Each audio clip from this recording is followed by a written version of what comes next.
Good afternoon. Today we're talking routines and family scheduling. It's Friday, October the 11th. And the conversation starts now. Right here on Rob and Tristan's Foster.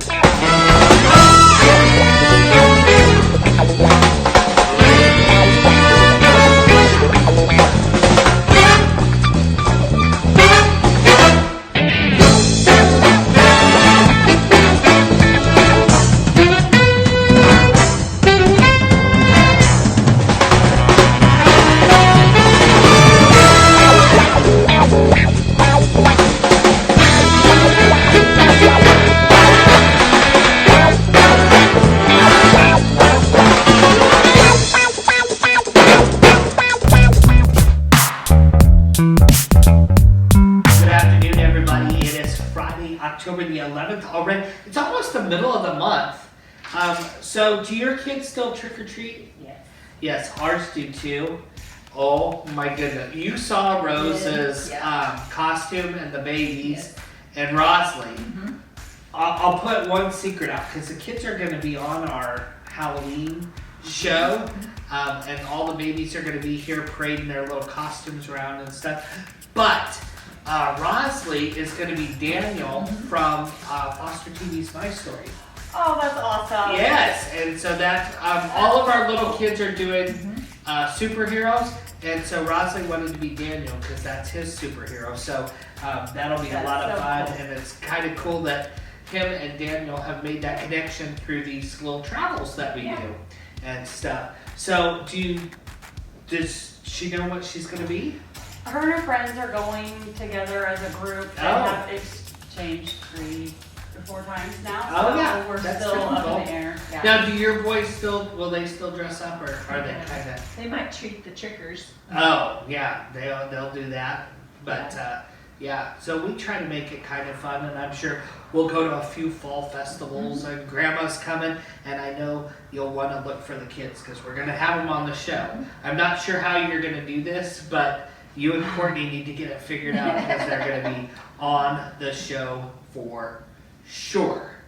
So, what's in the news today? Well, we have a news story that's pretty disturbing. We heard about a Child Protective Service employee out of Fort Worth, Texas, that was charged with seeking out children for sex trafficking. So that's a disturbing story, and it's a story that hopefully we don't hear ever again, but we do know that, abuse happens and abuse of power happens, and so these things happen, and I'm glad that there's an investigation going on and that CPS is working with law enforcement to provide all information and records that they can provide. Right. I don't ever like sharing these kinds of stories on Foster TV, and a lot of you might say, Rob, why would you even want to go there? But I think it's important that we share this because the mission of Foster TV is to show people the good parts of the foster care system, and there are some really good parts. Yes. There's some really good benefits of the foster care system. There are some really broken parts. And if we don't shed light on the broken parts and just highlight the good parts, then it's really hard for us to come together as a community in the foster care system and make a change. How can you make a change if we're only highlighting the good things? And so it's important to talk about this. But when you came to the dressing room today, and you said that we were opening with this news story, the first thing that ran through my mind is talk, talk, talk, talk, talk, talk, talk with your kids. Yes. And even when they're little, Rose is 3. I talk to her very age appropriate, but that I start training them very young, that if anything starts to feel uncomfortable, whatever, you find Daddy, you find Cindy, you find Joe Mama, you find the people that are around you, you get to them, get to your safe spot, and you have to start that. And I think that that's probably what came to my mind first and foremost, because if you talk about it, then it's kind of a thing. There is Florida, and I might have put you in a bind because I don't know if we're putting this on a show or not. I don't know where I saw it, but Florida is the first state that's actually teaching a curriculum on sex trafficking in their schools. Wow. And I think that Florida is taking, this is the second thing. We just had Florida in the news last week doing something good, the mental health stuff. Yeah, the mental health curriculum. Yeah, the mental health. So this is the second thing that I've heard out of Florida, that you guys are doing some amazing things down there. And I think kudos to you for opening the conversation, putting it in the curriculum, because if we don't talk to our kids, these people, and this is an alleged thing. He has not been convicted of these crimes. He's been arrested, he's been charged, but he's not been convicted. But they're schmoozers and they're talkers, and they can make kids believe things, and that they're going to have this really fairy tale land world. And like you teach, we're just saying that you teach Rose to go to your safe people. Yep. These kids are coming into care, and he's supposed to be taking care of them. Who is their safe? And they're trusting these people. Very vulnerable situation. Yes. That was a Very vulnerable and very disturbing. Parents watching, if you ever suspect that anybody on your team is doing anything that is not correct, it may be uncomfortable, it may be hard, but you got to advocate for these kids and make sure that they know. Tristan is still on assignment. Jody's going to be co-hosting with me today. We have Sydney here. She's our expert and has spent many years in the social work world, and actually brought me one of my kids, and we just are so elated to have her on the show every week. We're going to be back right after this. You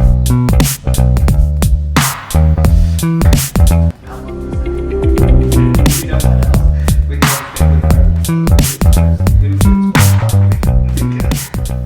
Welcome to Foster Life Today. I gotta tell you, it has been a busy day. My morning started at 6 a.m. driving one of our kids to a parent visit for a couple hours. And then I came home from that. Ethan got kids off to school, but the kids that were still home, then he had to go to work, had to get them breakfast. My business manager was with me all afternoon, Cindy. She wears many hats here at Foster TV. And then, so we had an all-day meeting while we had the kids there. Had to get lunch, dinner, and then come and shoot 3 shows with wardrobe, hair, makeup, all that stuff. And so it's been a crazy, crazy day. I'm so excited for your show to come out because I'm hoping that you're going to teach us some shortcuts on Joe Mama's house and how to kind of manage a little bit better and function. So what are some definite things as Joe Mama that you would teach me that I probably need to do to make life just a little bit easier for me? To start with, I think you need a calendar. Yes. Like a family calendar. Yes, like a central calendar for you, for Ethan. Everybody's stuff is on there that lays everything out. Yeah. That is where I would begin. Yeah. And I think you're right, because a lot of times, like, Ethan will put appointments in his phone because he'll get a call. And then some workers call me, so I put it in my phone, but we never get them. And then all of a sudden, he's like, well, wait, I need the car because I got to go here. And, well, I need the big car because I'm supposed to be taking the kids here, and we're kind of overlapping. So I can see where that would be really good. There's also, like, my family uses Google Calendar, and it goes through our phones, so everyone is connected. My daughter always knows her dance schedule. I always know her dance schedule because that changes if they have a new routine that they have to learn or whatever. Right. And they'll add one in. And then have to put that in the calendar, and then she is alerted. Right. She has a calendar in her room that separates her things from that she knows about, and then I have my own things that I have to keep track of. You know, there's paper calendars, there's on your phone, there's all kinds of apps for them. Okay. And I think too, on our calendar, because we have 10 kids, we have one large vehicle, and then we have a medium vehicle, and then we have a tiny vehicle. Yes. And so I think we need to assign cars too, because a lot of times we'll find, well, I'm going to need a big car because I got to get this one, this one, this one, and this one. And I'm thinking, but I got to have the big car because I need to get this one, this one, this one, this one. And so maybe assigning the cars would help us a little bit as well. That would be beneficial. You could figure out maybe like a bulletin board type thing. Right. Where you could organize the car situation that way to know. There's all kinds of ways. So I'm going to sling you a curveball. Okay. Okay. So Ian and I have been together for 10 years. We have 10 kids. With that, we have lots of bills. Not that we're in debt, because we don't believe really being in debt.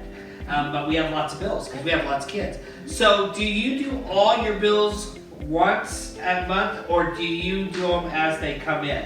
So like as soon as the bill comes in, you pay it, or do you wait until and compile all your bills at once and just sit down and do all the bills at one time? They're done twice a month. Twice a month? Yes. With Okay. Paycheck.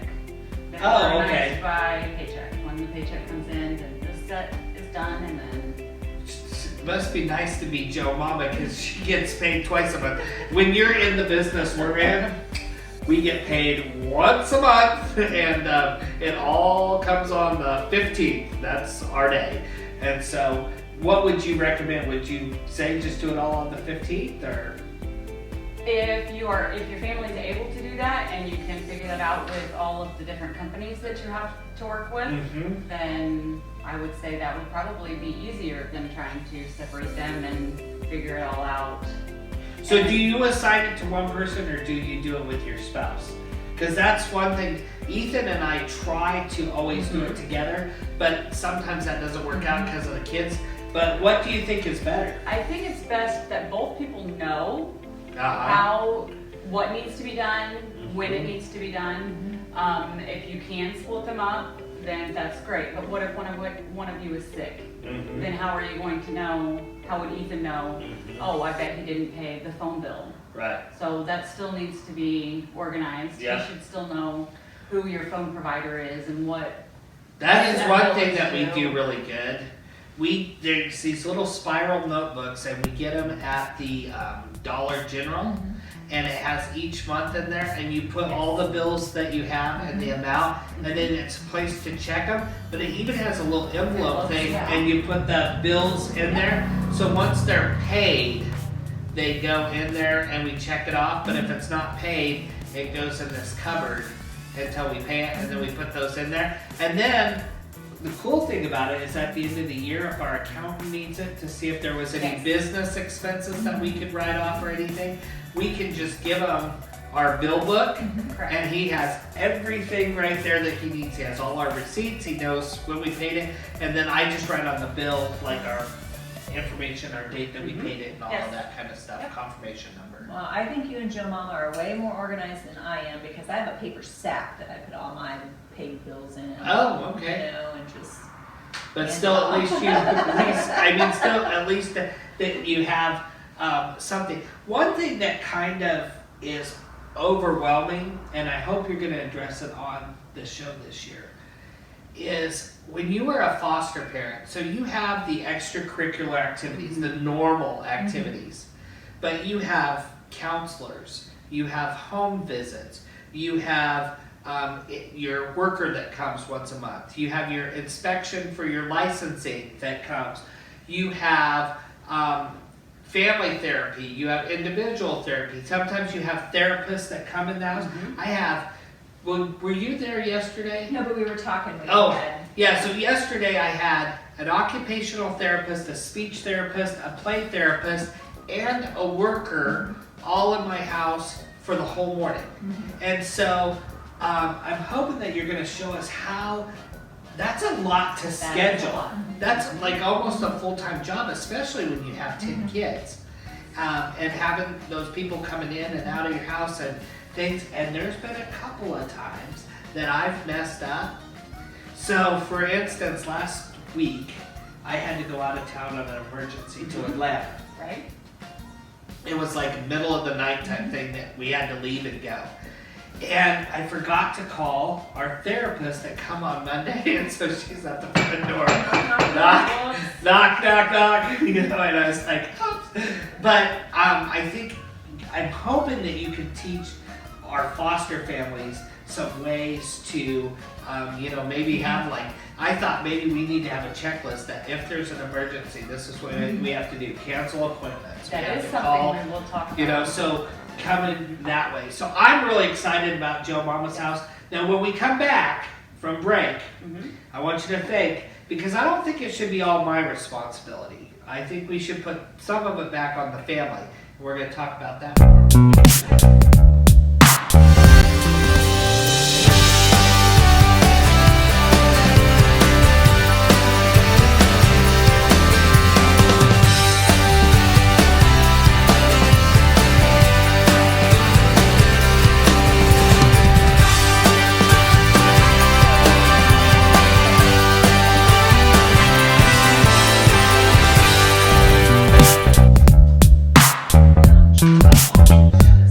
Welcome back to Foster Life today. It is Friday. I'm so excited for the weekend. Actually, we work harder on the weekends than we do, and we have lots of things coming up this week. I know we're at Pride Fest in Springfield, Missouri this week. We're launching our new campaign, Same-Sex Couples Make Awesome Foster Parents. Then we're also at Apple Butter Making Days in Mount Vernon, Missouri. We're going to be in the parade there. And we're going to be in the parade there. I know all of us are on the show are going to be in the parade. And then we'll be out in the crowd to meet you and that type of thing. We'll be at the market. But we're actually here where we've been traveling kind of out of state and stuff. But we'll be more local this weekend. And I think that's a long week. Yeah, it is a long weekend. These are big events. Hey, I'm going to tell you, you can only get them Saturday at the Pride Fest. If we have some left over, we might sell them online. But they say Foster TV, they say Film Crew on the back, but guess what? On the sleeve, they say Love is Love. And they are really cool. We have those in pink and blue. So if you want one of those for $18 donation, you can come down to Springfield. We're in booth 208X. Yep. And you can get your Love is Love Foster TV shirt, and they are really, really cool. So we look forward to having you down there this weekend. Yep. It'll be a good time. So I have 10 kids, and I just feel like I'm the stay-at-home dad in the day. And then Ethan is the stay-at-home dad at night, and we both have full-time jobs. And so, isn't part of this responsibility, shouldn't it be kind of the kids' responsibility too? There are things that the kids should be responsible for according to their age. Right. There are different things, even for the 3-year-old, all the way up to, of course, the older ones get more responsibility, but the same things that you're using for yourself, Right. in the calendar, whatever, can be modified for a child of any age. Here I just have some stickers that have different, like there's Let a me look at your there's stickers. a tooth. Oh yeah, like for doctor. brush your teeth.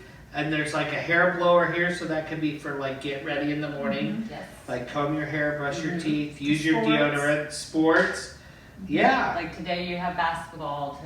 Tomorrow you know. Oh, sweep look ahead. and mop, it looks like. Yeah, there's all kind. Wait, there's a wine glass on here. That's for Joe Mama. Oh, that's for okay. So some of these are adult oriented. I see. Yeah, so these look really cool. So yeah, making a calendar and putting some stickers on it and that kind of thing to help. Then we also like to in a central location we post their chores, and then we have laundry days scheduled, and then we have bath days. So the older boys, they have to shower Right. And they have times that they have to shower and everything.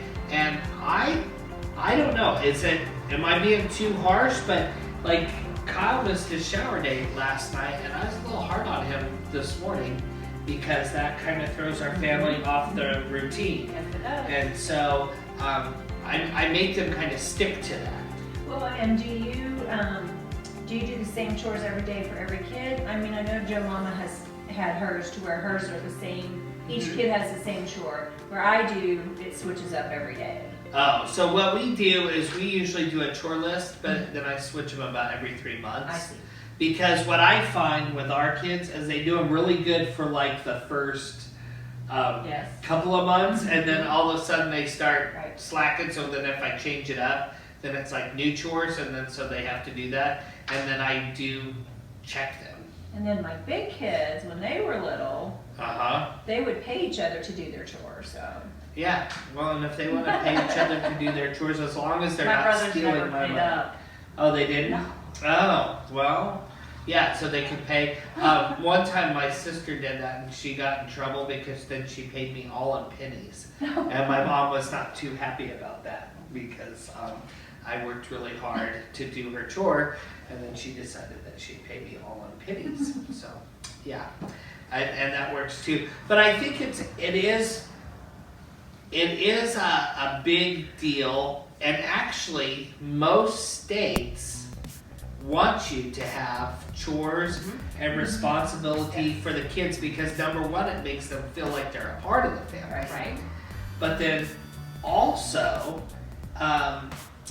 it teaches them kind of how to do laundry and how to do things. One residential facility that I don't really care for, but there's a guy that works there that's a good friend of mine, and his cottage is run really awesome. His name is Nick Glitz, and you might know him.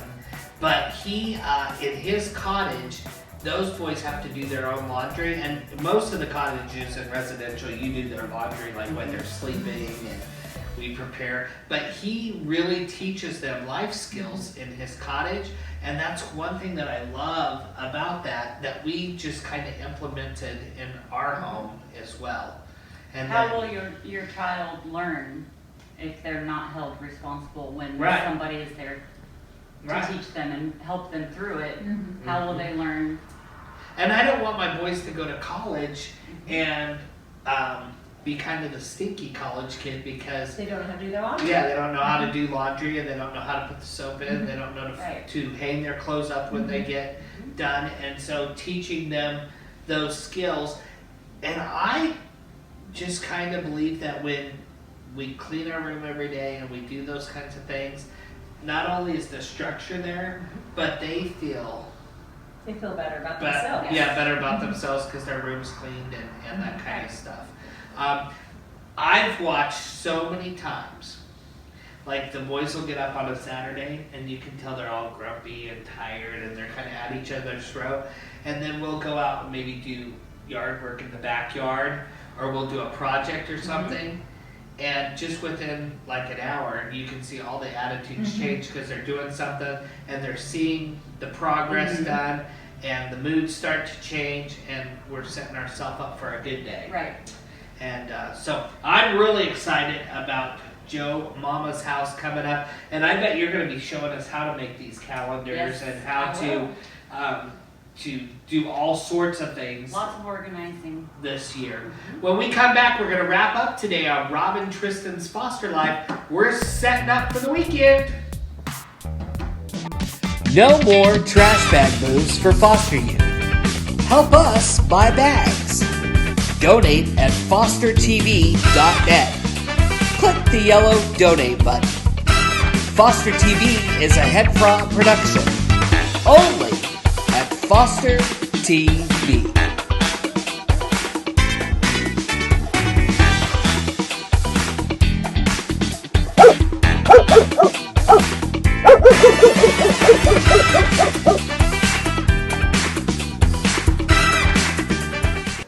Okay.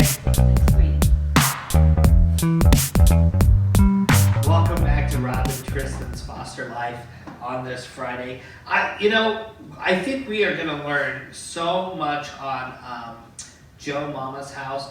I've been in all of the production meetings. I don't think I've missed too much. And I think we're just going to hit on a lot of topics. There's going to be some good food made. There's going to be some party planning for holidays. There's going to be some new traditions, things that you can do. There's going to be planning stuff. There's going to be business stuff. I mean, she's really going to cover it all. And a little mouse told me, by the name of Tristan, that you might even be doing a segment on like how to change tires and oil or something like that, or check your oil. Maybe. So it sounds like you don't just stay in the house. You're kind of all around the place. All over. Oh, that's good stuff. And hopefully I'll learn a bunch of stuff too as I watch and do that as well.